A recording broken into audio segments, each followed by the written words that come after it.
Social media पर रियासती इदारों के खिलाफ बेबुनियाद इल्ज़ाम तराशी और इल्ज़ामात का रास्ता रोकने के लिए हुकूमत ने फ़ौज और अदलिया पर बेबुनियाद तनकीद को काबिल गिरफ्त जुर्म करार देने का फैसला किया है और फौजदारी कवानीन में तरमीम करते हुए फ़ौज और अदलिया के खिलाफ प्रोपेगेंडे को रोकने के लिए 5 साल सज़ा का कानूनी ड्राफ्ट तैयार कर लिया है। वजारत कानून की जानिब से तैयार करदा ड्राफ्ट वजारत दाखिला के जरिए वज़ीर आज़म और वफाकी काबीना में पेश किया गया।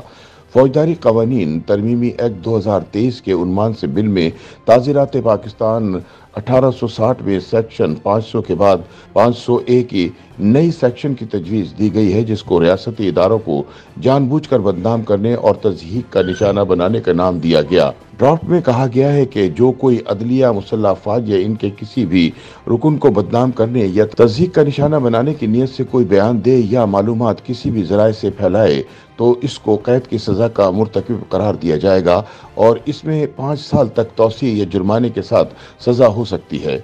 जुर्माना 10 लाख रुपए या जुर्माना और कैद दोनों सजाएं दी जा सकती हैं।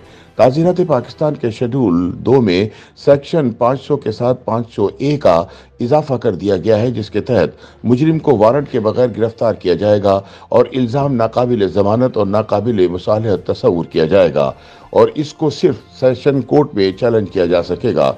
हुकूमत की जानिब से तैयार किए गए ड्राफ्ट में तजवीज़ दी गई है कि सेक्शन के गलत इस्तेमाल से रोकने के लिए क्रिमिनल प्रोसीजर कोड के सेक्शन 196 के तहत किसी भी शख्स का इदराक करने या किसी के खिलाफ फर्स्ट इंफॉर्मेशन रिपोर्ट FIR दर्ज करने से पहले वफाकी हुकूमत से लाजमी तौर पर मंजूरी ली जाएगी। मुस्लिम लीग नून के रहनुमा शाहिद खाकान अब्बासी ने इस हवाले से don.com को बताया कि उन्होंने बिल नहीं देखा, लेकिन किसी को बदनाम करने से रोकने के लिए कोई हद होनी चाहिए। उनका कहना था कि दुनिया में हर जगह हत्ता के इज्जत का कानून है और ऐसा नहीं होता कि कोई उठकर जो चाहे बोल दे। दूसरी जानिब मुस्लिम लीग नून के ही रुकन कौमी असम्बली रोहिल असगर का कहना था कि हुकूमत की जानिब से ऐसा कोई कानून मंजूर नहीं करना चाहिए और अगर इस तरह का कोई कानून बना दिया गया तो उनको भुगतना पड़ेगा। बहादुर शाहिद खाकान अब्बासी ने अपने बयान से ला ताल्लुकी का इजहार करते हुए कहा कि इस तरह के वहशियाना कानून की हिमायत नहीं कर सकता। पाकिस्तान तहरीक इंसाफ PTI की रहनुमा शीरी मजारी ने ट्वीट में कहा कि बिल पाकिस्तान में जमहूरियत के लिए नुकसानदेह है और सिविलियन रियासत बनाते हुए हम सियासतदानों को याद रखना चाहिए कि इस तरह के इक़दामात मुमकिन तौर पर हम सबको नुकसान पहुंचाते हैं। याद रहे कि इसी तरह का एक बिल अप्रैल 2021 में कौमी असम्बली से मंजूर हुआ था, जिसमें मुसल्लह अफवाज को बदनाम करने पर 2 साल कैद और जुर्माने की सजा तजवीज़ की गई थी। फवाद चौधरी ने कहा था कि ये इंतहाई मज़ाक़ का केस ख्याल है कि तनकीद को काबिल जुर्म बनाया जाए। लोगों पर पाबंदियां आयद करके एहतराम नहीं करवाया जा सकता। मैं समझता हूं कि इस तरह के नए कवानीन बनाने के बजाय तौहीन अदालत और इस तरह के कवानीन पर नजर सानी करनी चाहिए। PTI के रुकन असम्बली अमजद अली खान ने क्रिमिनल लॉ तरमीमी बिल 2020 के उन्वान से पेश किया था और कौमी असम्बली की कमेटी से पाकिस्तान पीपल्स पार्टी के आगा रफ़ीउल्लाह और पाकिस्तान मुस्लिम लीग नून की मरियम औरंगजेब की मुखालफत के बावजूद मंजूर किया गया था।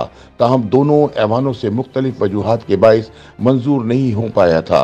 कानून में तरमीम के हवाले से रिपोर्ट सामने आने के बाद वफाकी वज़ीर दाखिला राना सनाउल्लाह ने कहा था कि अगर बिल इजहार राय के खिलाफ है तो फिर ये मंजूर नहीं होगा और मैं इसकी हिमायत नहीं करूँगा। इसके बाद इस तरह की कोई कानून साजी नहीं की गई। YouTube पर गूगली न्यूज देखने के लिए youtube.com की सर्च बार में गूगली न्यूज TV टाइप करें। गूगली न्यूज के पेज पर सुर्ख रंग के सब्सक्रिप्शन वाले बटन पर क्लिक करना ना भूलिए। YouTube पेज पर अपलोड होने वाली वीडियोस से बाखबर रहने के लिए बेल आइकन पर क्लिक कीजिए। आपको हर नई वीडियो के बारे में नोटिफिकेशन मौसूल हो जाएगा।